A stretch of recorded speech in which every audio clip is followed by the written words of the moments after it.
Përshëndetje dhe mirë se u gjej, të dashur miq. Në programin e sotëm do të kemi një intervistë shumë interesante, do të kemi një personazh që ka ditur fitoj gjithmonë zemrat tona me elegancën, me rafinimin edhe me talentin e saj në skenë. Ajo është pa diskutim një aktore shumë e shumë roleve, tashmë ka krijuar emrin e saj si një aktore shumë e talentuar, shumë e kërkuar pa diskutim, por që sot në studio nuk do ta kemi për të folur për aktorin që është apo për personazhin që është, por pikërisht për librin e saj më të ri. Kemi zbuluar kohët e fundit që ajo ka dhe një aftësi fantastike për të shkruar dhe për të rrëfyer histori për fëmijë. E ka treguar këtë në librin e saj të parë, shumë të suksesshëm, ka qenë pikërisht nëse mbani mend të gjithë Trëndafili i bardh, dhe ndërkohë vjen tani me një tjetër libër për fëmijë. Unë sot ta kem në një intervistë ekskluzive për herë të parë, pra edhe për ta folur për librin e saj të ri, doja të kishim në fakt në këtë moment një plan nga libri i ri për fëmijë i Elia Zaharias, të titulluar Perla dhe Dreri i Artë. Kjo është kopertina dhe ky është libri që jeni duke parë në këto momente dhe unë kam kënaqësinë ta pres aktoren e mirënjohur dhe autorin e librave për fëmijë tashmë, Elia Zaharia, e presim. Elia, mirë dashur. Falenderoj që je këtu. Falenderoj që më sa bukur të ftoj si autori librave për fëmijë. Të pëlqen ky status se po e fiton pak nga pak? Shumë më pëlqen, është një zhanër që unë e dua shumë dhe e bëj me shumë emocion, me shumë dashuri. Fëmijët janë lexuesit më i vështirë, sepse janë dhe më të vërtetët, thonë gjithmonë të vërtetën. Kështu që nëse i kanë pëlqyer ata dhe ke një po prej tyre, je gjithmonë e sigurt. Në fakt ata më kanë inkurajuar nga libri i parë, kanë qenë kërkesat shumta dhe të prindërve që të shkruaj një libër të dytë, kështu që më në fund erdhi dhe kjo është për të hyrë Dina. Falenderoj, unë e dua me autograf. Patjetër. Perla dhe Dreri i Artë. Është histori pak shumë interesante, ne do ta komentojmë tani së bashku me Elian. Falenderoj shumë Elian. Faleminderit. Të kemi sot në studio, pikërisht për të folur për librin tënd më të ri, cili sapo ka dalë, duhet thënë, për lexuesit e vegjël. Po, vjen si një dhuratë për 1 qershorin, është edhe pragu i festës më të ëmbël të vitit, them unë, ajo e fëmijëve, dhe mendoj që është një dhuratë e bukur, po. Është fantastike, në fakt, do është një libër për 1 qershorin dhe ti ke menduar kaq bukur për të sjellë një libër për fëmijë, një tjetër libër nga Elia Zaharia, Perla dhe Dreri i Artë. Elia, ne kemi përgatitur një insert për këtë libër, një prezantim, le të themi, pak më të detajuar të tim, po sigurisht ti do të na rrëfesh më gjatë më pas për përmbajtjen edhe idenë, çfarë të ngacmoi për shkruar këtë libër këtë herë. Shohim fillimisht materialin. Aktoria Elia Zaharia rikthehet si autore për lexuesit e vegjël me një tjetër përrallë të bukur, Perla dhe Dreri i Artë. Pas suksesit të librit të parë, Trëndafili i bardh, një histori e ndjerë e cila preku zemrat e fëmijëve dhe prindëve. Njëkohësisht Elia Zaharia vjen këtë herë me një libër dedikuar vajzës së saj dhe të gjithë fëmijëve, Perla dhe Dreri i Artë. Mami ta dedikon ty këtë libër. Një udhëtim imagjinar dhe i mrekullueshëm në një botë ku guximi, pastërtia e shpirtit dhe miqësia e sinqertë janë vlerat që triumfojnë. Perla dhe Dreri i Artë nuk është thjesht një përrallë, është një rrëfim i bukur nga Elia Zaharia, që fton fëmijët të besojnë në mrekullinë, të njohin ndjenjat e tyre dhe të kultivojnë empatinë që në hapat e parë të jetës. Me një stil të veçantë dhe ilustrime që të çojnë në principatën e Shqiponjave, Elia Zaharia dëshmon edhe një herë për kushtimin e saj për të krijuar libra që nuk janë vetëm për t'u lexuar, por për t'u përjetuar. Ky ishte prezantimi i librit të dytë, Elia. Çfarë të ngacmoi për të sjellë një tjetër libër për fëmijë? Domethënë, si po e zbulon pak nga pak të dëshirën tënde për të shkruar për fëmijët? Me librin e parë kam marrë shumë emocion, sidomos nga fëmijët që vinin pasi e kishin lexuar, të entuziazmuar, të kënaqur, e kishin pëlqyer, e kishin përqafuar historinë dhe sigurisht që kjo ma ngroh zemrën si autore. Ndërsa frymëzimi, muza e këtij libri është vajza ime, është dashuria e saj, është gjithë mirësia e botës, domethënë në sytë e saj, dhe kisha shumë dëshirë që të dedikoja një prallë, është një prallë e dedikuar për të, ajo është edhe pjesë e prallës. Kisha dëshirë që ajo të kishte diçka të personalizuar, që i flet asaj dhe të gjithë fëmijëve, duke dhënë mesazhet e duhura, duke dhënë ngrohtësinë dhe dashurinë që fëmijët meritojnë. Mendoj që pralla ka shumë dashuri edhe mesazhe dhe besoj se do jetë një kujtim i bukur për të gjatë jetës. fillon në fakt pikërisht me ato vetë, le themi, me Geraldinën e vogël, si personazh e cila zgjon mamin e vet, në fakt nga gjumi dhe kështu fillon historia, rrëfimi më pas një tjetër historie, le themi për Geraldinën e vogël. Në fakt ajo që duhet të them së pari është të përgëzoj shumë për fjalorin e pasur dhe të bukur që ti përdor gjithmonë, edhe tek Trna Filibart, po edhe këtu ndjehet ajo fjalori i pasur tek librat për fëmijë, më duket sikur ke gjetur një prirje tënde, mendoj unë shumë e rëndësishme. Edhe shumë mirë që jep kaq vëmendje dhe po e ndërton pak nga pak këtë lidhje me librin për fëmijë. Duhet jemi shumë kujdesshëm te gjuha që zgjedhim kur vim me botime për fëmijë. Prallat janë, si thua, porta e parë drejt dijes, drejt zhvillimit fantazisë dhe është një detyrë e vështirë ajo e autorëve për fëmijë, pasi të fitosh lexuesin e vogël ke arritur të bësh një qytetar të shoqërisë së nesërme, se këtu fillon edhe dëshira për të lexuar.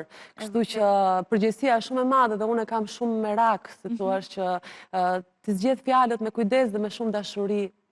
Absolutisht. Le ta rrëfim pak fabulën e këtij libri. Përmbledhja sepse s'duhet ta zbuloj. Patjetër. Do ja lëm lexuesit ta zbuloj vet. Po, është një prallë që bashkon kohët, si thua, është një udhëtim magjik në të tashmen dhe në të shkuarën. Fillon me vajzën time, me Geraldinën, e cila gjatë një shëtitje në oborrit e një kështjelle misterioze takon një breshk të moçme, dhe kjo breshk do filloj të rrëfej historinë e kësaj kështjelle dhe të këtij vendi që unë e quaj Principata e Shqiponjave, në të cilën dikur krijesat, njerëzit dhe natyra jetonin harmoni me njëra tjetrën, por ishte një vend shumë i lakmuar nga një sultan, i cili përpiqej her pas here ta pushtonte. Ushtrit e këtij sultani mposhten gjithmonë nga një fuqi e mbinatyrshme, sepse në këto bjeshk fshihet një drej art, i cili arrin gjithmonë që të mbrojë vendin e Shqiponjave. Dhe derisa një ditë një djalë i pabes do ta vrasi në gjumë këtë drejtë art, dhe do të këpusi një bri për t'ia prezantuar sultanit si dëshmi të aktit të tij. Sultani do ta gradoj pasha dhe ai do ta zymtoj këtë vend, do ta trishtoj, do jetë një vend ku njerëzit nuk do buzëqeshin më dhe ku nuk do të mbinë mas lulet. Në këtë principat do të jetoj vetëm një oazë dhe një kështjellë, brenda cilës jeton dhe Perla, që është personazhi qendror i prallës time, dhe është i vetmi vend ku banorët e dëbuar gjejnë strehim, ku ende mbijnë zambakët dhe ku ende fshihen nimfat e ujit. Perla ka një raport shumë të veçantë me gjitha këto krijesa, dhe një herë kur ka qenë e vogël ka shpëtuar një dret vogël të porsalindur, por këtë dret vogël të porsalindur do ta zbuloj më vonë gjatë prallës edhe rolin e tij në këtë rrugtim. Perla është pagzuar nga nimfat e ujit me një zot mrekullueshëm dhe kënga e saj dëgohet nga mali në mal. Dhe një ditë ky pasha i plot fuqishëm tashmë, dëgjon tingujt dëgjon tingujt e zërit të saj dhe joshet dhe e kërkon në pyll. E shikon, e gjen dhe do të strehohet në kështjellën e saj i maskuar si një lypsar. Dhe gjatë natës, në pabesi, do ta rrëmbej Perlën dhe do ta mbyll në kullën më të lartë të sarajeve të tij. Ai do t'i kërkojë që të martohet, mirë po Perla kurrësi nuk mund të martohet me njeriu që ka shkretuar dhe ka zymtuar vendin e saj të dashur. Dhe çdo ditë ai do të përpiqet ta joshme nga një dhuratë, i jep 7 ditë kohë që ajo mendohet. Dhe ndoshta dhurata e fundit do jetë edhe çelësi drejt shpëtimit. Për të mos e zbuluar të gjithë, sepse këtu fillon, është e vërtet. Po që është një prallë interesante, një histori interesante, sigurisht që ka sjell mesazhe shumë të rëndësishme për fëmijët. Ndërkohë që i flisje fëmijëve, domethënë gjatë kohës që e ke shkruar këtë libër, ke dashur patjetër të flasësh fëmijëve, ti flasësh ndoshta Geraldinës, kur ajo ta lexoi këtë libër, ndoshta keni lexuar bashkë me siguri. Ajo e di, ajo mund ta tregojë nëpërmjet ilustrimeve të realizuara aq bukur nga Melisa Kojuna. Sa ndoshta ka ndodhur që ke folur fëmijës tënd brenda vetes duke shkruar këtë libër? Po sigurisht, sepse neve kur krijojmë fusim copza për jetimet tona, mendimet tona, domethënë autori është në të gjitha personazhet, sidomos në ato personazhe që mbartin vlerat që unë besoj. Libri flet për një shpirt të lirë, Perla është një shpirt i lirë, e cila do të përqafoj drerin e artit, i cili simbolizon dashurinë, kurajon, shpresën. Domethënë ka mesazhe shumë të forta ai libër brenda.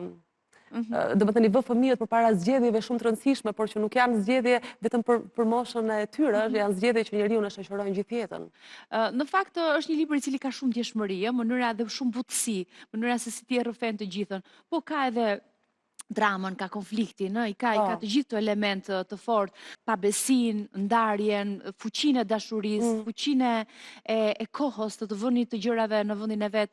Parë në këtë këndvështrim, sa reflekton nga jeta jote e gjithë kjo ngjarje, gjithë ky rrëfim që ti ke shkruar pikërisht në këtë periudhë jetës tënde? Është një rrëfim i plot, është e vërtet. Unë jam e lumtur sepse këtë herë mendoj se pralla i flet edhe djemve të vegjël edhe vajzave të vogla. Domethënë nuk është shumë e profilizuar vetëm te vajzat siç ishte rasti i librit të parë. Unë ndërkohë jam edhe aktore. Kam të bëj gjatë gjithë kohës me dramaturgji të forta, me autor të fortë që i kanë personazhet, konfliktin, antagonistin, protagonistin, kështu që sigurisht që ndikohem edhe nga profesioni im edhe nga personazhet që interpretoj. Më frymëzon edhe jeta ime artistike. Mund të them një kuriozitet, pralla është shkruar përpara një viti dhe sigurisht që në ato momente të trazuara, do të thoja, e gjithë energjia u kthye në një energji krijuese. Domethënë ka njerëz që energjinë e marrin dhe janë sfungjer, e përthithin dhe e përjetojnë. Ka njerëz që janë pasqyrë, dina edhe e kthejnë mbrapsht energjinë. Ka pastaj disa njerëz që në momente të caktuara bëhen alkimist dhe këtë energji e transformojnë në një energji tjetër, që në rastin e prallës u transformua në një krijim. Dhe unë jam shumë e lumtur për këtë. Pa diskutim. Unë dua të sjell një video shumë të veçantë që Elia e ka përgatitur në fakt për vajzën tënde, ku ti i flet Geraldinës në lidhje me këtë histori të bukur. Është një letër e dedikuar për të, por që ka lidhje sigurisht edhe me librin që ti ke shkruar, sepse janë ngjarjet që rrotullohen rreth botës së fëmijës. Unë dua që ne ta shfaqim në këtë moment edhe ta ndjekim se si Elia i flet vajzës së saj, i drejtohet Geraldinës së vogël. Ndjekim.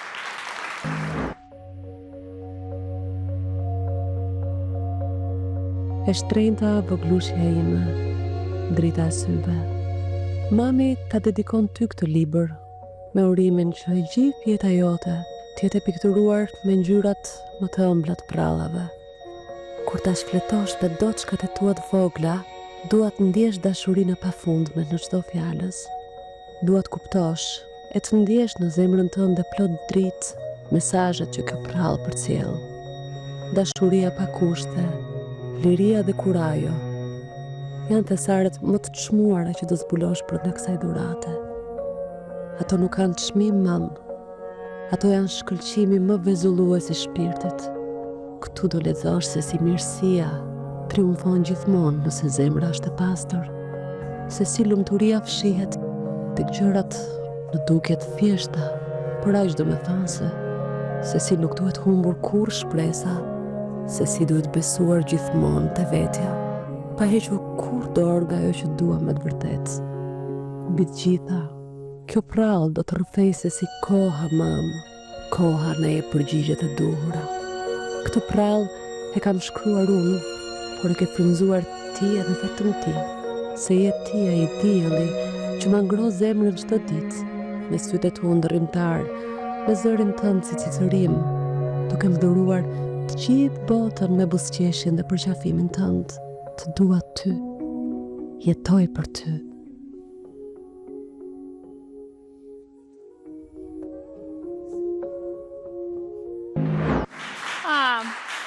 Një video shumë e bukur dhe një dedikim shumë e bukur ky për Geraldinën që me siguri kur të rritet do t'i rikthehet dhe do ta kuptoj shumë mirë se sa tani që është parë e vogël. Po, që ti i bukur për të.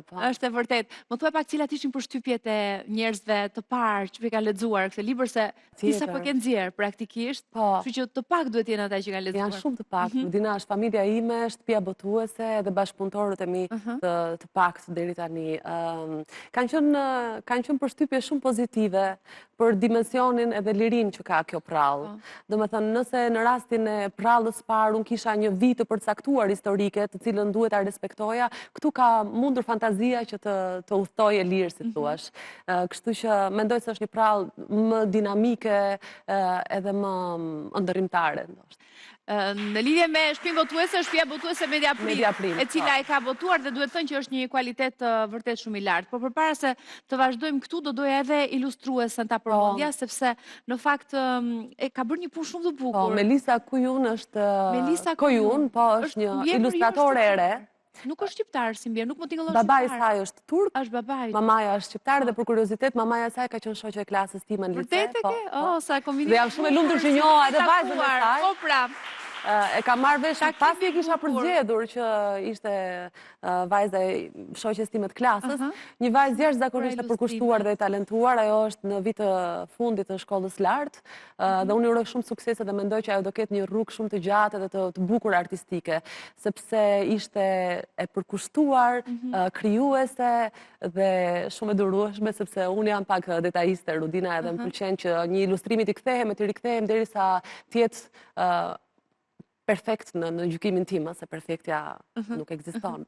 Dhe në këtë rreth shumë të ngushtë personazh që kanë lexuar librin tënd, ne nuk mund mos i drejtoheshim drejtueses së shtëpisë votuese Elda Vela për përshtypjet e saj në momentin e parë që e ka marrë librin të duar, ose dëshkrimin tënd, nuk e di si e ke çuar në çfarë format. Më lejo ta falenderoj Eldën paraprakisht sepse më është përkushtuar aq shumë, nuk më është kursyer në asgjë dhe ka lejuar që të gjithë fantazia ime dhe dëshirat e mia rreth cilësisë librit të realizohen. Ja ta dëgjojmë se çfarë thot Elda Vela për librin tënd. Ndjekim.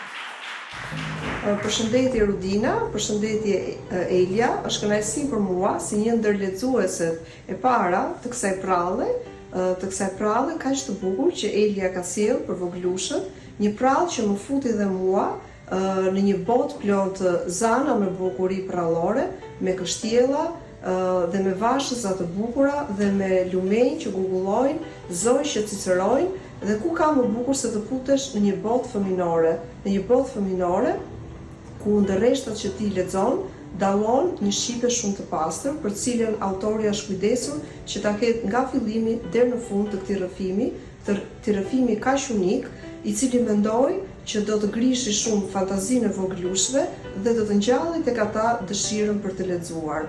Ajo çka më ka bërë përshtypje si botuese është se Elja është kujdesur me fanatizëm nga fillimi deri në fund për çdo detaj të veprës së saj, për ilustrimet e bukura, për ngjyrat, për cilësinë e shtypit, për mënyrën e kujdesshme të redaktimit, dhe të gjitha këto në tërësi e kanë bërë që ky libër të vi, mendoj, në një cilësi maksimale. Por ajo çka më ka bërë përshtypje te Elja është jo vetëm si autore, por dhe si grua, unë njoha te Elja një zonjë të vërtet, unike dhe gjithashtu mjaft fisnike, e cila me këtë prallë ka dashur që t'i tregoj voglushve që nëpërmjet dashurisë, nëpërmjet mirënjohjes, ne bëhemi versioni më i mirë i vetes.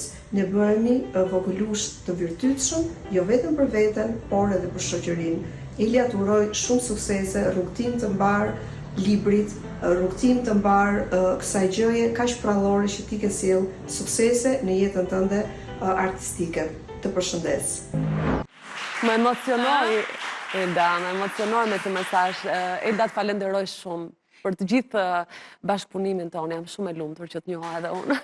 Dhe ndërkohë është ky botim kaq interesant, në fakt edhe cilësor, që mua më vjen mirë që vjen edhe në këtë lloj formati, për lexuesit e vegjël që të kenë mundësi pa diskutim të marrin edhe libra shumë cilësor në duar. Si mendon sa ndikon letërsia për fëmijë tek formimi i brezave të rinj fare, të lexuarit, të ushqyerit të leximit nëpërmjet librave të mirë? Është shumë e rëndësishme. Jetojmë në një epokë shumë të vështirë. Është një epokë digjitale. Domethënë mua më dhëm shumë kur fëmijë të vegjël i shoh me telefona në duar, unë përpiqem të mos e bëj fare ose ta bëj shumë pak. Libri është dashuri tjetër, domethënë kontakti me letrën, me ilustrimin, sepse është e vetmja mënyrë për të zhvilluar fantazinë, për të pasuruar gjuhën. Është shumë e rëndësishme që fëmia mos e marrë të gatshëm informacionin dhe interneti nuk është se ndihmojnë si thua, në mirë rritjen. Fëminia është një fazë që duhet jetuar ashtu siç është, dhe pralla është e pandashme, është një shoqe e pandashme e fëmijës. E vërtet. Dhe si punon ti me Geraldinën tënde të vogël në këtë drejtim? Ne lexojmë pralla çdo mbrëmje. Darkë për darkë, përpara se ajo të flej, zgjedh ajo librin e saj, ndonjëherë sugjeroj edhe unë, me drerin e artë ka ndodhur diçka, sepse neve kemi disa kohë që kemi versionin pa përfunduar ende, dhe Gjeraldina ka qef që të ma lexoj ajo mua, dhe bën sikur e lexon, se ajo akoma nuk di të lexojë, ama e di shumë mirë prallën, sepse ilustrimet janë shumë të plota, dhe ajo interpreton në mënyrën e vet dhe rrëfen prallën nga fillimi në fund. Thënë është, ajo i do shumë prallat, dhe unë jam shumë e lumtur për këtë. Sa vjeç vajti vajza? Ajo është 4,5. 4,5. Po edhe pak do filloj të lexoj. Edhe pak do filloj të mësoj shkronjat edhe do filloj të lexoj vetë pak nga pak edhe libra që ka shkruar mami i saj për të. Po sigurisht që ky mesazh i të lexuarit shumë i rëndësishëm dhe mua më vjen mirë që ne e përforcojmë sot edhe në rrugë kësaj interviste dhe libri që ti ke shkruar edhe sigurisht shembullit tënd. Unë inkurajoj prindit që ndoshta të lodhen pak më shumë dhe të japin pak më shumë kohë, sepse është një kohë aq cilësore sa do t'i shpërblehet në të ardhmen, në fëmijët që ato rrisin. E vërtet, profesioni yt si aktore që je, sa të ka ndihmuar për të realizuar këto personazhe, për t'i ndërtuar, për t'i imagjinuar me sjelljet e tyre? Mendoj se shumë. Edhe në dinamikën e ngjarjeve, edhe në dialogët, edhe në konceptimin e ilustrimeve, se ne kemi punuar bashkë edhe shumë ngushtë bashkë me ilustruesen, sepse vetë fakti që unë kam të bëj me personazhe dhe me situata, është ajo që thash, fantazia është gjatë gjithë kohës në punë dhe krijimtaria gjithashtu të ndihmon shumë krijimtarinë. Kështu që le themi që një aktore mund të bëhet lehtësisht një autore librash. Dhe për fëmijë ndoshta ndihmon sepse jemi ja gjithkohës në kontakt me autorë të jashtëzakonshëm. Ne velovrojmë Shakespeare, imagjinuar realitete të ndryshme, realitete të reja, histori të jetës. Dhe nuk shkëputemi asnjëherë nga letërsia e mirë, e cila të ushqen gjatë gjithë kohës. Dhe kjo është shumë e vërtetë. Po, se në punën e kemi të tillë. Mami yt, aktoreja e madhe, Ylka Mujo, që ti ke ecur në gjurmët e saj, praktikisht, dhe i ke ngjarë Ylkës të shumë drejtime, në talentin edhe në mënyrën se si komunikon, në mënyrën se si shpresh, ke marrë më të mirat e Ylkës, kam përshtypjen. Cilat ishin impresionet e saj kur e lexoi këtë libër? Mami ka pëlqyer shumë, është lexuesja e parë, madje e ka lexuar edhe përpara se pralla të merrte formën e vet përfundimtare. Tek tuk edhe më ka ndihmuar me ndonjë shprehi të bukur, me ndonjë gjetje të bukur, sepse mami e ka shumë të gjallë fëmijën brenda vetes. Është një fat shumë i madh për mua dhe për Amosin që kemi patur një mamë, po edhe një voglushe, një vajzë vogël përgjatë gjithë jetës, domethënë. Unë dua një fjali dhe më pas dua t'jap një tjetër material interesant, është momenti, vetëm po lexoj vetëm fundin e librit, ti thua koha ktheu kokën ngadalë dhe me buzë qeshje të çiltër ju përgjigj. Unë nuk po e them kush është koha që të mos zbulojë gjëra, po gjithsesi, edhe çfarë përfaqëson koha, unë besoj që vjen edhe në formë metaforike, që ti ke dashur ta quash kështu. Koha ktheu kokën ngadalë dhe me buzë qeshje të çiltër ju përgjigj në zhguallin tim vogëlushe. Pra kohën ti ke futur aty si personazh, koha që nuk ndalet, koha që ecën. Koha që është rrëfimtarja më e mirë dhe që koha mban të vërtetën. Po, dhe si ndikon koha që ikën në jetën e dikujt, në jetën e njeriu, e bën më mirë. Koha i vë gjërat në vendin e vet. I vë gjërat në vend. I sistemon aty ku duhet. E ndoshta është ky një nga mesazhet e bukura që vijnë në këtë libër. I gjithë rrugtimi i Perlës është një rrugtim shumë i vështirë. Mirpo gjërat duhet të ndodhin ashtu që ajo të zbulonte atë forcë dhe atë dashuri brenda vetes. Çdo gjë ndodh për një arsye. Ndoshta në fillim ajo nuk e dinte pse u rrëmbye, ajo nuk e di se për çfarë ndodhen ato gjëra që i ndodhen. Mirë po, koha është ajo që në fund fare i jep përgjigjet. Dhe unë e besoj shumë fort këtë gjë. Bukur. Dhe në fakt, mesazhi që vjen tani duket sikur sërish është një ecje në kohë dhe një rrëfim i bukur, më saktë është një mesazh i bukur, jo vetëm për ty, kam përshtypjen aty është edhe për vllajën tënd, i është drejtuar të dyve dhe është pikërisht mamaja jote, Ylka Mujo, e cila vjen me një mesazh shumë të bukur, të cilin unë dua ta sjell tani. Për Eliazarian. Çfarë mund të them unë për ty, e shtrenjta ime? Ti që ke qenë dhe vazhdon të jesh frymëzimi im, ti që më ke bërë krenare gjatë gjithë jetës time dhe do të vazhdosh ta bësh, për këtë jam e sigurt. Ti që je drita e syve të mi. Unë zgjohem me ju të dy që jeni dielli im dhe bien shtrat me ju dhe bëheni hëna ime. Unë çfarë kam ndërruar për ju, atë ju po realizoni në jetë. Dhe me të vërtetë që e them me bindje këtë gjë që ju më keni bërë krenare. Unë mikja juaj më e vyer, ndërkohë që ju jeni miqtë e mi më të vyer. Jeta riciklohet. Ju rriteni, unë rritem bashkë me ju. Nuk mund të them dot që po plakem. Si riciklohet, je bërë nën shpirti im. Je bërnën dhe unë nuk e harroj kur dorën tënde të vogël që më ke shtrënguar gjatë gjithë jetës, për të qenë pranë e për të më qenë pranë. Dhe sot është siu i vogël që t'jep dorën ty. Dhe tani je ti ndihma e saj, nesër do t'jetë ajo ndihma jote. Ti jesh nënë është një detyrë shenjtë, shpirti im, është e shenjtë sepse është dashuria pa kushte. Kjo është Zoti, është nëna në tokë. Zoti ta bëri këtë dhuratë. Dhe unë e ndjej me gjithë shpirt që ti e ndjen këtë dhuratë, ti e jeton këtë dhuratë, ti e adhuron këtë dhuratë. Dhe gjitha prallat që të kam treguar kur ke qenë e vogël, po përkthehen në prallat që ti krijon sot. Sot, pasazhet jetës tënde janë një prallë. Unë të uroj gjithë të mirat e zemrës time dhe shpirtit tim. Dhe të them edhe diçka, jeta ka sfida. Sepse pas sfida jeta do ishte pa kuptim. Sfidat të rrisin, të bëjnë njëri më të fuqishëm, të bëjnë një njëri më të matur, më të pjekur, sepse sfidat duhen në jetë. Ato janë rrugtimi ynë. Pas sfida jeta jonë nuk do kishte kuptim. Të përqafoj, të uroj gjithë mirat e Zotit, gjithë mirat e zemrës time. Jetov zhbukur bi. Një grua aktore e madhe dhe një grua e mençur, sa mesazh i bukur, sa i plot, sa i thellë. Është dashuria më e madhe, është ajo që ka të drejtë, nëna është Zoti mbi tokë. Është e vërtet. Dhe për mua dhe Amosin ka qenë dhe vazhdon të mbetet. Pa ishte e parësisht se të drejtoj ty, në fakt ishte një mesazh gati për të dy bashkë, sepse ajo duket shumë e lidhur me ju të dy edhe duhet ta keni pasur si një farë orientimi gjithmonë në jetën tuaj, ju thënë. Gjithmonë. Domethënë ne mamin e kemi parë të dy në dritë syrit. Jeni bërë të dy aktor më pas si ajo, kështu që keni adhuruar në...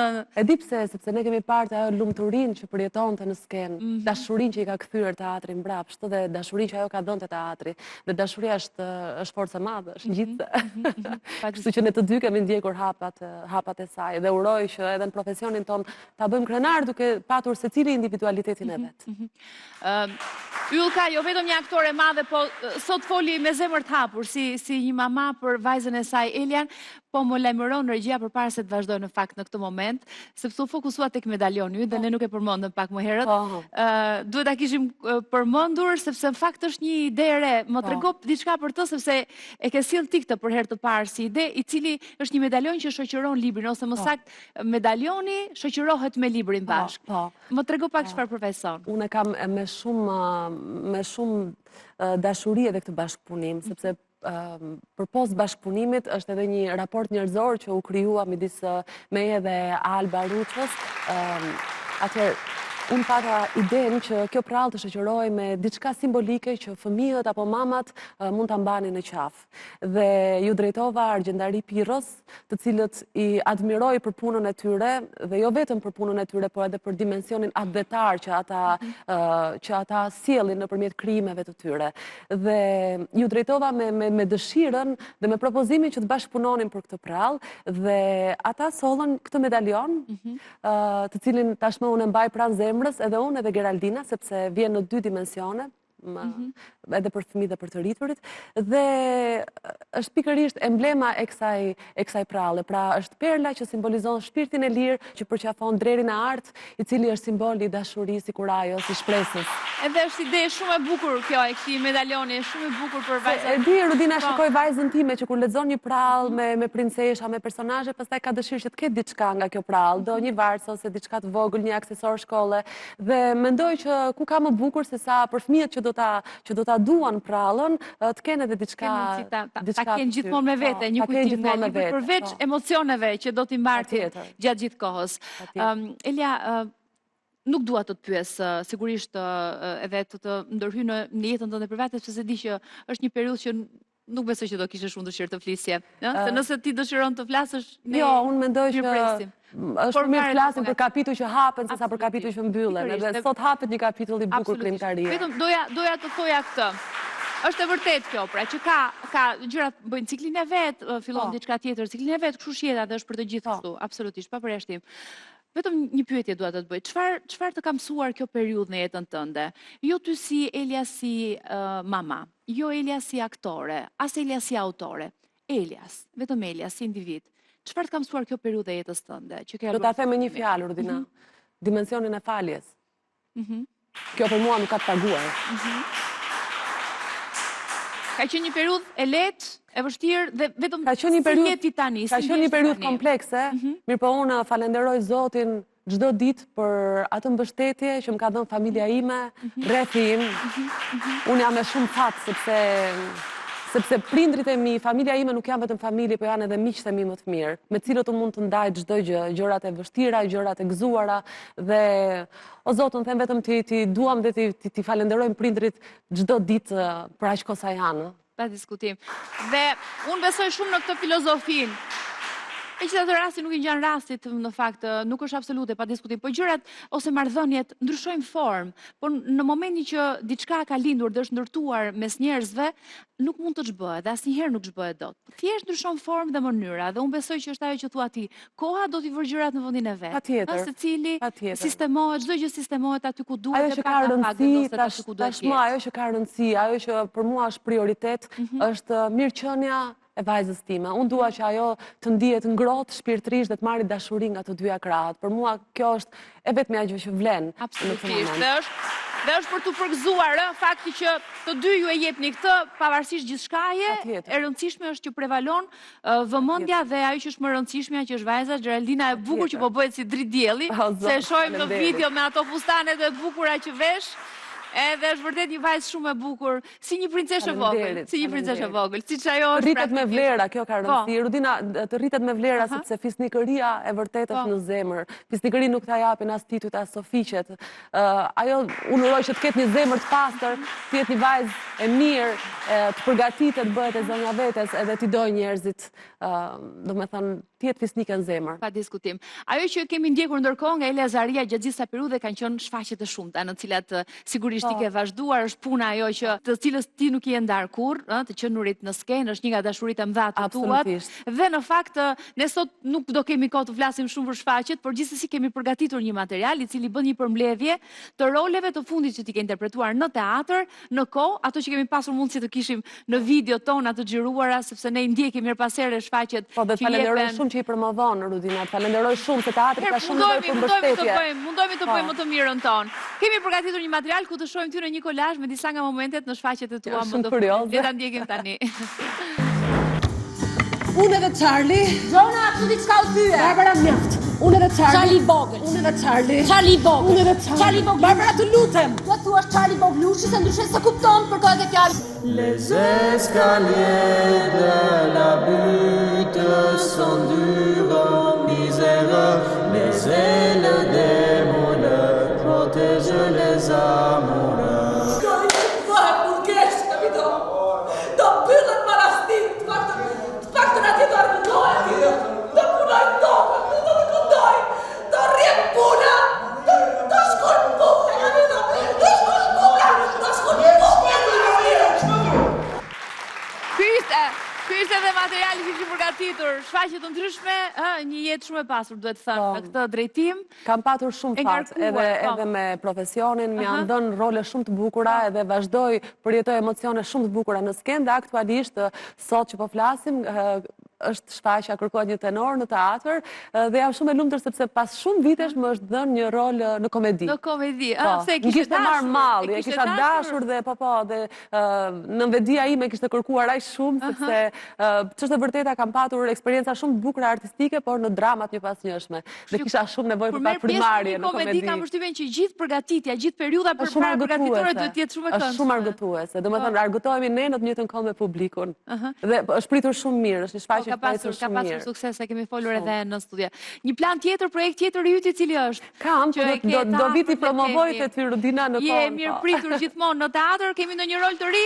Shpresoj që po, shpresoj që po. Po për sa i përket letërsisë për fëmijë? Për sa i përket letërsisë, mendoj që duhet të ndjek këtë libër në rrugtimin e tij dhe më pas do shohim. Po që për momentin do t'i përkushtohem të gjithë pjesës së promovimit, takimeve me fëmijë, se kam shumë dëshirë që bashkë me këtë libër të udhtoj në shkolla edhe të ndaj mbaj këtë dashuri timen që është pralla. Perla dhe Dreri i Artë, besoj që në libraritë e Tiranës tashmë është shpërndar kudo nëpër librari. Jo vetëm në Tiranë, në të gjitha libraritë e vendit, domethënë në rang republike, edhe në Kosovë. Për të gjithë, edhe në Kosovë, madje edhe në Prishtinë. Kështu që e gjeni kudo, nëse doni ta merrni këtë libër, dhe do ishte një ide bukur. Në fakt se jemi përpara një qershorit dhe dua ta kujtoj edhe një herë me që është festa e fëmijëve dhe ku ka më bukur se të bërë dhurat një libër për fëmijë. Mesazh i padiskutueshëm.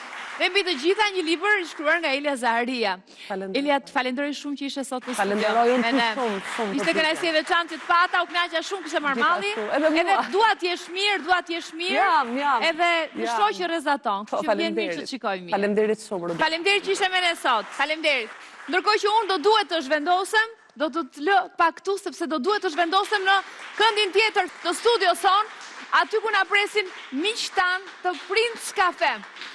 Prince Cafe turke arrin që gjithmonë të sjellë risit më të mëdha në treg, si për nga shihet më të reja dhe inovative, por edhe duke qenë sa më afër konsumatorëve të saj në mënyra të ndryshme. Për të gjitha dhuruesit e brendit të Prince Cafe turke nga muaji maj, ka filluar shorteu ku pjesëmarrës në këtë lojë mund të bëhen të gjithë ata të cilët konsumojnë produkte të brendit Prince Cafe turke, duke bler paketimin 100 gram. Në këtë formë mund të bëheni fituesi shumë shpërblimeve çdo muaj si 100.000 lekë të rinj, motor, skuter elektrik, udhëtim në Milano, televizor dhe shumë shpërblime të tjera. Bli Prince Cafe turke dhe zbulo kuponin brenda paketimit për të bërë fituesi njërit prej shumë shpërblimeve që dhuron Prince Cafe turke. Për tërheqjen e shpërblimeve, ju duhet të kontaktoni në numrin e telefonit 068 40 56 105. Prince Cafe turke. Shpërblime për çdo shtëpi. Faleminderit Prince Cafe turke, kemi publicitet, kthehemi pas pak.